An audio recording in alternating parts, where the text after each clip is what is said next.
सीतापुर गांव, जहां जिंदगी आसान नहीं थी, लेकिन लोग सच्चे थे। इसी गांव में रहता था अर्जुन, एक गरीब किसान का बेटा, जिसके पास पैसा नहीं था, लेकिन सोच बहुत बड़ी थी। अर्जुन, कब से तुझे देख रही हूँ, ना तू खेल रहा है ना खा रहा है।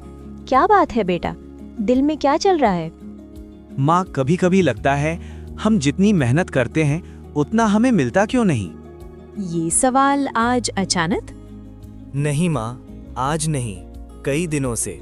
जब भी मैं खेत में काम करता हूँ, मैं देखता हूँ कुछ लोग बिना मेहनत के सब पा लेते हैं और कुछ पूरी जिंदगी मेहनत करते रह जाते हैं। बेटा, जिंदगी हमेशा बराबरी नहीं करती, लेकिन एक चीज है जो सबको बराबर मौका देती है। लेकिन कौन सा चीज माँ? सोच और ईमानदारी। अगर इंसान के पास ये दोनों हों, तो क्या वो सच में कुछ भी पा सकता है? हाँ, लेकिन रास्ता आसान नहीं होगा। कोई है? पानी, थोड़ा पानी। माँ, कोई बाहर है। अरे संभलिए बाबाल। हे भगवान, इन्हें अंदर लाओ जल्दी। बाबा, पहले पानी। आज तुम दोनों ने मेरी जान बचा ली। ऐसा मत कहिए, ये तो हमारा फर्ज है। अगर मैं तुमसे कहूं तुम्हारी गरीबी अभी खत्म कर सकता हूं, तो क्या चाहोगे? बेटा, सोच समझ कर बोलना। बाबा, अगर मैं सिर्फ पैसे मांग लूं तो वो खत्म हो जाएंगे, लेकिन अगर मैं सही सोच मांगूं तो मैं खुद सब कमा सकता हूं। तुमने परीक्षा पास कर ली बेटा। मेरा पहला वरदान, जब भी मैं किसी समस्या के बारे में सोचूं, मुझे उसका सच्चा कारण समझ आए। तथास्तु।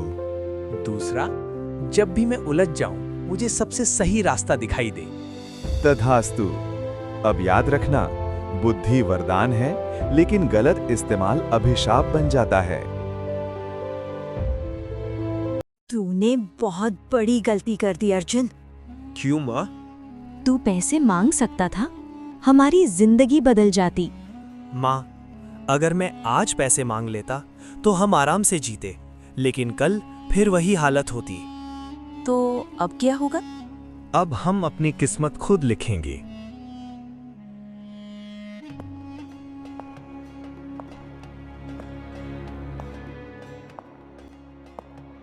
सब खत्म हो गया, सब खत्म।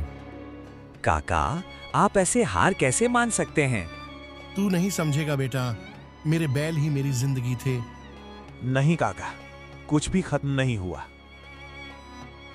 आपके बैल नदी के पास हैं, वो खुद चले गए हैं, कोई चोरी नहीं हुई।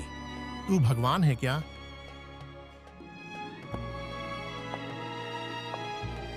ये लड़का अलग है। इसमें कुछ तो खास है। खास कुछ नहीं, बस घबराने के बजाय सोचना सीखो।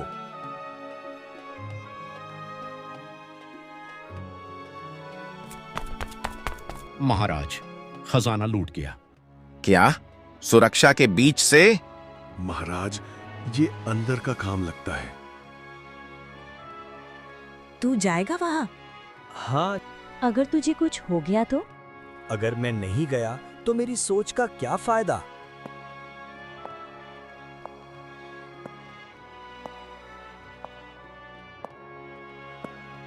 तुम जैसे लोग राजा से नहीं मिलते। लेकिन सच सबके लिए होता है। अगर असफल हुए तो सजा मिलेगी। अगर मौका ही नहीं देंगे तो सच्चाई सामने कैसे आएगी? चोर डरता है और डर ही उसे पकड़ेगा। अब मैं ऐसा मंत्र पढ़ूंगा जिससे चोर का शरीर जकड़ जाएगा। ये सच में जादू करेगा? रुको, डर हमेशा गुनहगार को ही भागने पर मजबूर करता है। मंत्री जी ने कहा था। तुमने मुझे धोखा दिया। अर्जुन, आज तुमने साबित किया, असली ताकत तलवार नहीं, बुद्धि है। और सच्चाई महाराज। आज समझ आई, तूने सही वरदान मांगा था। माँ, पैसा खत्म होता है, लेकिन समझ इंसान को हमेशा ऊपर उठाती है। जिसके पास बुद्धि और सच्चाई है वही असली अमीर है, बाकी सब अस्थाई है।